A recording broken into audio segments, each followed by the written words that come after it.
Dream appliance থেকে আমরা 7 দিন আগে আপনাদের বাড়িতে ঢুকেছিলাম কাজটা করার জন্য। আমাদের কাজটা আজকে ফিনিশ হয়ে গেল।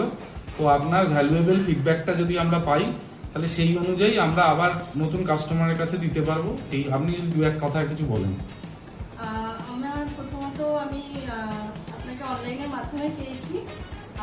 আপনার সাথে যখন ডিল করি সেখানে গিয়ে আমি একটা ভালো একটা ডিল করার পর যে একটা কথাবার্তা বলে যে আশ্বাস পাই, তো সেই একটা ভালো আশ্বাস পেয়েছিলাম যে না আমার কাজটা ভালোভাবে হবে।